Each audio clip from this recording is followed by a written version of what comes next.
Knee osteoarthritis या घुटने का वेयर एंड टेयर यह एक महामारी है। हमारे देश में कई मिलियन लोग इससे परेशान हैं और ये सिर्फ हमारे देश में नहीं, ये पूरी दुनिया में एक काफी कॉमन डिजीज कह सकते हैं या डिजेनरेशन का प्रोसेस कह सकते हैं। बेसिकली नी ऑस्टियोआर्थराइटिस का ट्रीटमेंट नॉन सर्जिकल से लेकर सर्जिकल कई सारे ट्रीटमेंट ऑप्शंस हैं।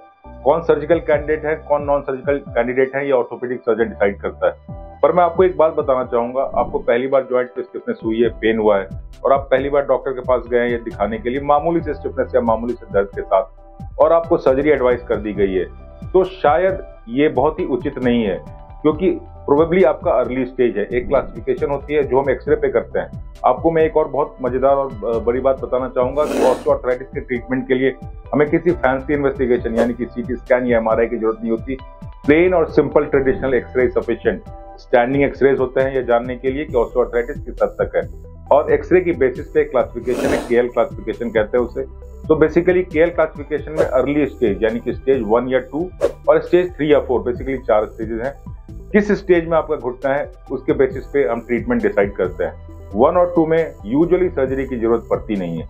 तो बेसिकली अगर हम सर्जरी नहीं कर रहे हैं तो हम और क्या क्या कर सकते हैं। सबसे इंपॉर्टेंट एक चीज जो आप हमेशा अपने ध्यान में रखनी चाहिए, मसल्स को स्ट्रांग रखना। कुछ एक्सरसाइज होती हैं जो घुटने, हैमस्ट्रिंग्स और बाकी आसपास के ग्लूटियल मसल्स, हिप मसल्स को स्ट्रांग रखती हैं।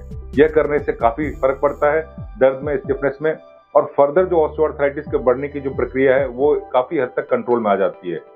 दूसरा, वेट नहीं बढ़ने देना, ये बहुत इंपॉर्टेंट है। वेट अगर आप कम कर सको तो बहुत ही अच्छा है, एटलीस्ट बढ़ने ना दें। बेसिकली वेट और ऑस्टियोआर्थराइटिस का एक एक्सपोनेंशियल रिलेशनशिप है। इसका मतलब यह है कि वेट अगर आप 5 किलो कम कर लेते हैं या 2 किलो कम कर लेते हैं तो आपका पेन -2 नहीं होता बल्कि हाफ हो जाता है। तो बेसिकली वेट कम करना या वेट को कंट्रोल में रखना बहुत जरूरी है। तीसरा, एक्सरसाइज। वेट के अलावा कुछ दवाइयां होती हैं एंटी इंफ्लेमेटरी, जिनको आप साधारणतया पेन किलर कहते हो, तो बहुत माइल्ड पेन किलर जिनके साइड इफेक्ट ना हो, कुछ समय तक लेने से कुछ ज्यादा नुकसान नहीं होता है। बेसिकली ये इन्फ्लेमेशन की एक प्रक्रिया जो कि ऑस्टियोआर्थराइटिस के पेन को बढ़ाती है, उसको कंट्रोल में कर लेती है, और कई बार कुछ महीने, कई साल तक ऑस्टियोआर्थराइटिस का पेन या स्टिफनेस परेशान नहीं करता।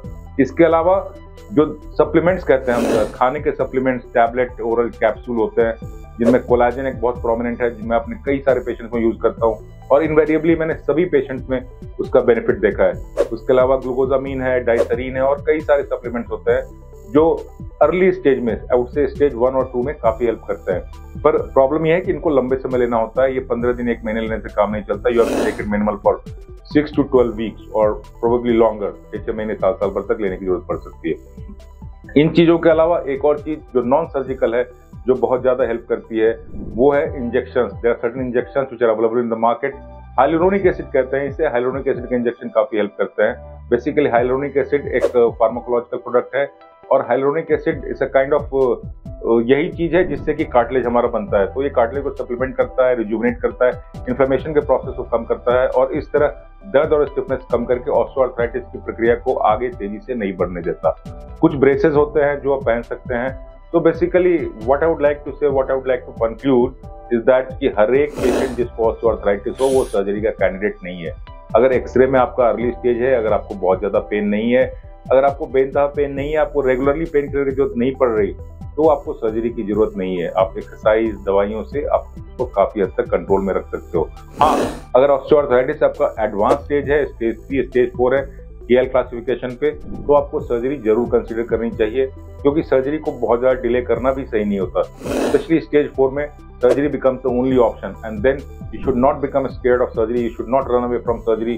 You should embrace the surgery, and believe me, after surgery, most of the patients, they have an amazing improvement in the quality of life. I am Dr. Abhishek Kumar Mishra. I am senior consultant in orthopedics and director at VNA Hospital, and also I have my own clinic at Haus Khas.